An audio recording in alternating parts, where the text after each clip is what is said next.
Hello, my name's JL Crozier, my friends call me Judy, and I'm the author of this book, What Empty Things Are These?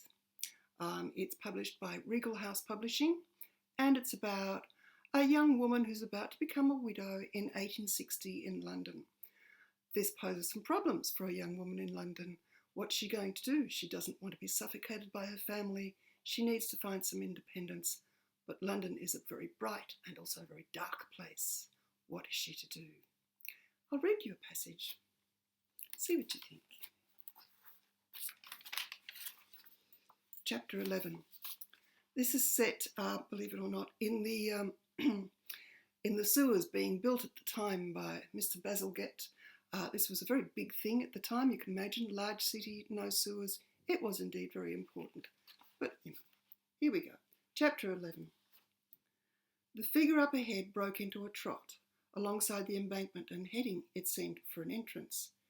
She's a girl, Sobriety, a mere girl. The girl's hair broke loose from whatever bound it and blew out in lank, dark streamers.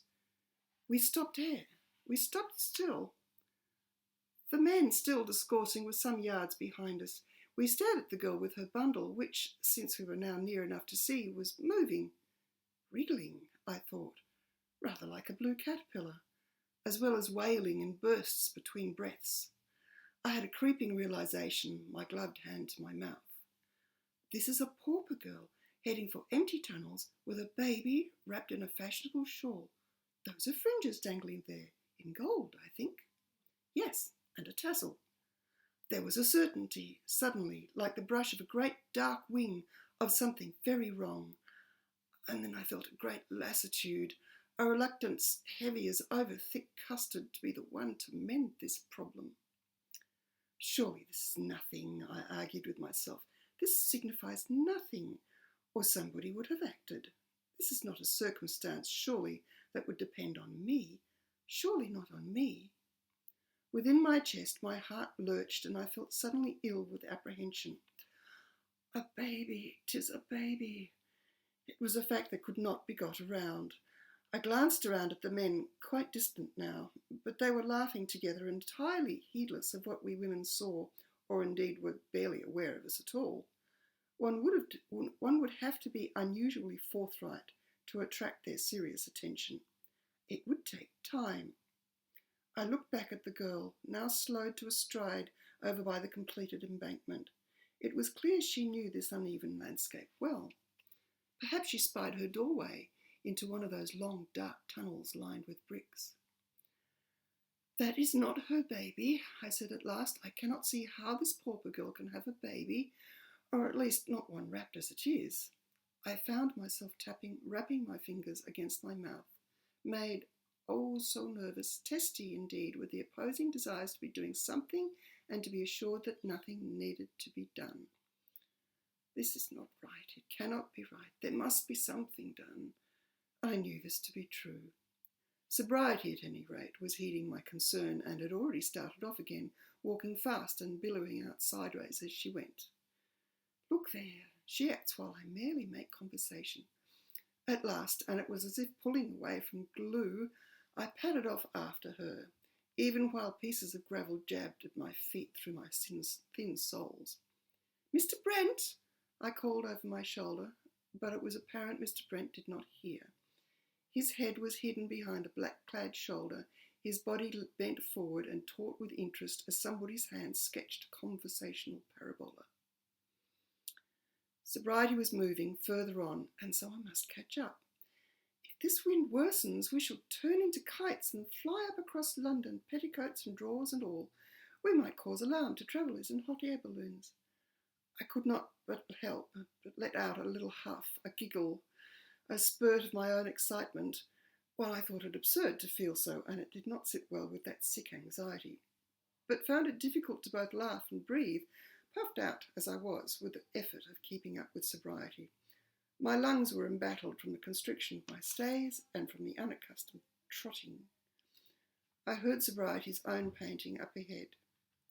We were drawing closer to the girl, and her wriggling blue burden had nearly drawn abreast of her, though still separated from her by several yards of muddied, gravelled and rutted ground. when she succeeded in pulling open some manner of door into one of the tunnels and disappeared. We stood a moment, each with a hand at a heaving breast and staring after the vanished girl. "We shall have to pursue," Sobriety said with difficulty. "Oh, heavens, I suppose so." I looked back at Mr. Brent, who still stood at the edge of the male coterie. I made to slow my breathing as Sobriety began to pick her way to the embankment and the tunnel opening, arms out for balance, holding the furled umbrella in counterpoint. "Hi, Mr. Brent," I called loudly, and then stopped for a moment, startled at myself. I had not shouted in that way since I was 10, if ever. I felt myself redden both with the effort and with self-consciousness, almost hoping none of the men would hear me after all. Yet that would be ridiculous. Mr. Brent ought to be with us. I drew another breath. "Mr. Brent, you must come." Mr. Brent looked around at that, and so I gestured to him to follow and turned to join Sobriety. Ladies must not go adventuring unaccompanied, I thought, and felt for a light-headed moment that all had so suddenly become wildly absurd. While it was not far, the walk to the entranceway was slow with the necessary picking and hopping from dryish patch to dryish patch, and silent with concentration, barring Sobriety's whispered "oh" as mud adhered to our petticoats and water spread upward in a brown stain. We clutched at our wilful skirts.